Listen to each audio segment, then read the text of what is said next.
Hey everybody, it's your old pal Chuck, and I'm back with another Transformers, Cyberverse, Bumblebee, Cyberverse Adventures. Still a mouthful review. Today what we're taking a look at is the Ultimate Class Optimus Prime and Shockwave Energon armor figures. These figures are the larger Ultimate Class size, which is comparable to what Leader Class is. And they have not one, but two gimmicks. They have a spring out Energon armor, and going from vehicle to robot, a spinning transformation gimmick. It's really only works from vehicle to robot, as you will see. I picked these figures up from Amazon.com. I don't know if they are in stores, because I haven't been in stores for quite a while. So, with all that out of the way, we will pause and we will start with Optimus Prime.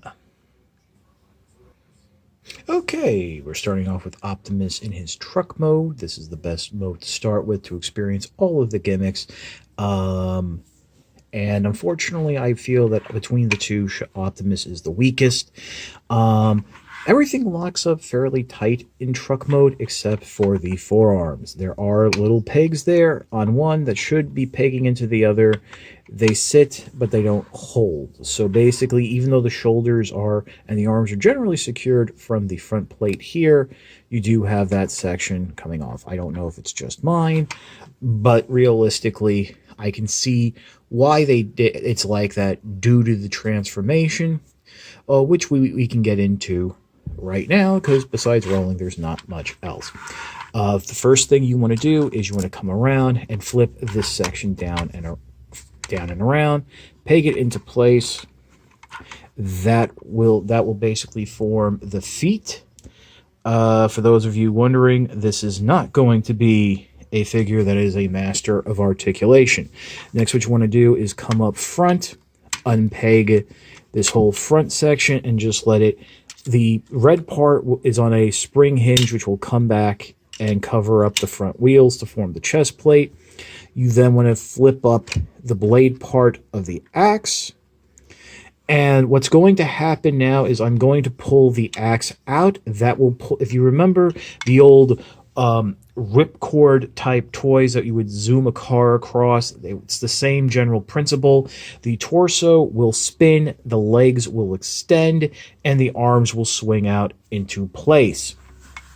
And probably because it's on a very weak hinge part of this clear plastic armor will detach. So I will just now pull this out, as you can see. And there is Optimus in its robot mode. Probably if I had a little more clearance and wasn't doing it on camera, we would have gotten a full proper rotation where it would have ended facing forward. Now, to make your life a little bit easier, there's a little tab back here that if you press it down will sort of help lock the torso into place. For articulation of the figure, you ain't got much. I mean, you do have the rotation there, but for actual functional articulation, you have bends at the elbow. The figure can hold the axe basically right around in this section. It'll just clip into the hand. You really can't hold it further down, which is kind of weird. I mean, let me know in the comments, do you prefer long axes or short axes? And also, if you notice, this clip does not hold well the torso in place, and the clear armor was coming undone. Now, as I said, this is a double gimmick. We've seen the transformation, and now we're going to activate the spring armor. On either side of the feet are these little gray tabs. You'll just press them down, and the armor will spring up. The armor has a bit of a medieval knight motif going on. It's shoulder pads, a helmet, and something to go over the chest. Now, to reset the armor, if you would so desire, you want to come up top here, pull the face mask back. First step is you want to just make your life easy. Click that blue frame piece into place. Flip the shoulder pads up, then bring the chest pad up and around, and everything will be held into place by the mask, which clips in to that black hinge very weakly, very poorly. Clearly, this is a strictly gimmick toy, which for the second season, second wave, well, not second wave, but the second season toys, they've been slowly moving away from, but in this case, they did not. So, deploying the armor again, and maybe not having the figure so far back that it actually got blocked. Oopsies.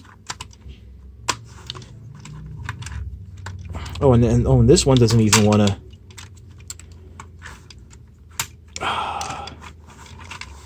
Oh, it's not, now it's not even clipping into place there at the leg. Really good. Sometimes you might have to press a little to get it up in there.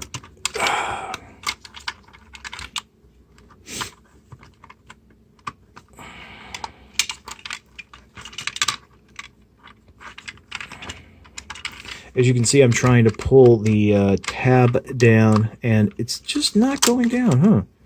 Wonder why. Unless that's too far up now.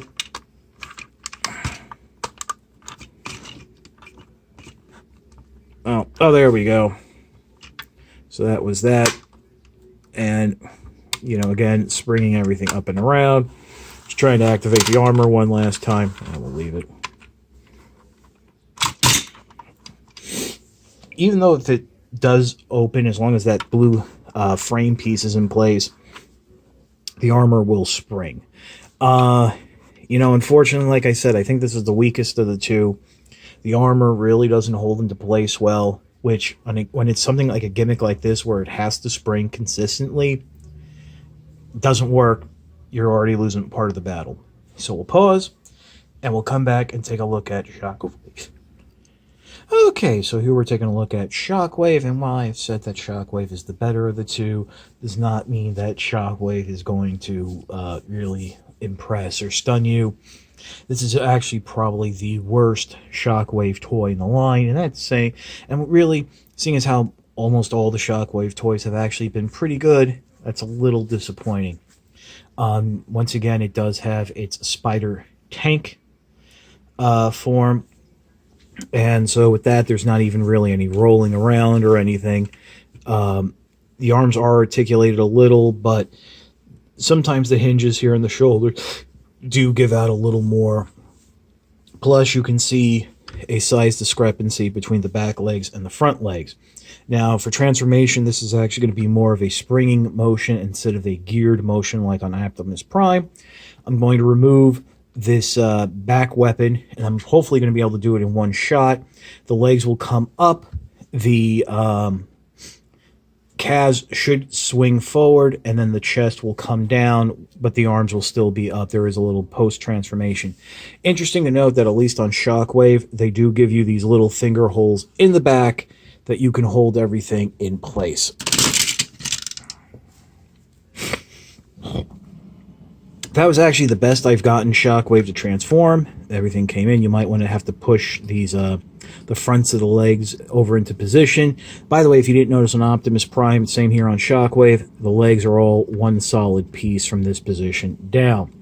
To finish the transformation, bring the arms forward, rotate them so the hollow parts are inward, and bring them down. Flip out the hand on this arm, and as a little bit of a bonus, you have a gun hand on this arm. You do have the forward movement just like so, but because of the nature of his weapon, you do actually have this giant gun arm. So it's up to you what you would like to use. As with Optimus Prime, you do have a hinge here in the back that can help lock the figure into place. Make sure when you're going into vehicle mode that this little gray switch is actually up, because if that's locked, it will actually really affect the transformation. But here in robot mode, it actually works a little better, locking the torso into place. Now, to activate the armor, you want to bring the figure back around forward, and its little side skirts here are the trigger, so we'll just push them down, and the armor will swing up, giving you a bit of a samurai motif. Here, I'll bring the camera up just a touch more so you can get a good look at it. It is that clear red Energon.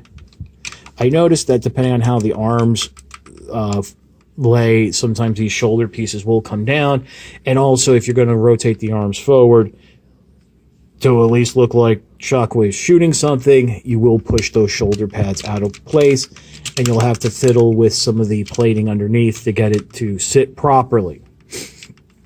Resetting is a little bit easier. Turn the figure around, bring that whole section back, hold this place down, bring it back up like so.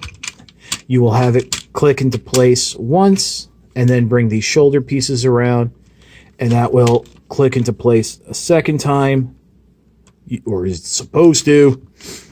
Oh, there we go. And hold into place. Just like that. This little piece will flip down. We'll just dangle. It does tell you in the instructions to push it forward. I thought it had a hook under the switch, but I think that's actually the way to make sure that gray switch gets released so the torso can spin. So one more time, activating the armor. And do notice that on the armor, we get a whole new face for Shockwave. It just doesn't go over the head here. Yep, a whole new face. You don't get that second eye. If it's just me, or does it also look like Shockwave is leaning forward a little? Didn't have that with Optimus Prime, but it might be, counterbalancing or something. But that's about it for Shockwave. As I said, these are more gimmick figures than action figures. So I know for a lot of you, you've already checked out. So, and for those of you who are going to check out now, do please think about signing up for my Patreon. $1 a month. That's all I ask. No levels, no tiers, no frills. Just help me help you, help me to help you. Okay, so for those of you who are sticking around, we will pause and come back with my final thoughts. Okay, so I brought Optimus Prime back in. A few positives, as always with these Ultimate class figures, they are bigger than what we're usually getting nowadays. They're the big boys, the biggest boys. For those of you who watch Family Guy, there is a little bit more chunk to them. I mean, yes, the legs are solid, are just one piece, but they are solid. And a lot of that chunk comes from having the springs and levers and such for the gimmick. But really, that's where the positivity ends. Most of the other Ultimate class figures are actually very articulated and fun to be around. Many people have said that the Grimlock figure is the best figure of the entire Cyberverse line, and that's an Ultimate class figure. These will not give it a run for its money at all. They were designed gimmick first. I'm sure, and it's kind of weird because you figure these would go with the Spark armor or whatever line that we looked at previously in the Ultra Cross. I think that was Energon armor too, so maybe that goes with those figures, but the season on the show has moved on already from that, and we're getting more, towards the end of the series, allegedly. Maybe there's something else coming, but who knows? Can I recommend these? These are strictly kids. Like, I would say that these are really strictly for younger fans who, want a little something simple. But even then, I think they might get bored of it very quickly, the whole transforming back and forth. And if it's anything like kids I've seen, they'll be more interested in trying to lock and jam and ultimately break the transformation and spinning gimmicks. So, you'll for almost $30, between $25 and $30 on Amazon, you'll get maybe a day, 2 days worth of play out of it before they destroy it, if they're like that. So I don't know if it's really worth it. I mean, they look cool and all, but ultimately, they look cool and they do, check my box. All I ask of figures is just being able to point the weapon forward in a aggressive manner, and both of them can do that. But you can't even get Optimus Prime to hold his axe with two hands, and that's usually what you have to do with those longer axes. So I think if you've gotten all the other figures, I think these will be a pass. I think the Battle Command figures that are coming up will probably be a better grab, as you know they'll have this Energon armor, but will be of a smaller scale and cheaper price point, and a little more articulated. With that said, this is your old pal Chuck for Optimus Prime and Shockwave.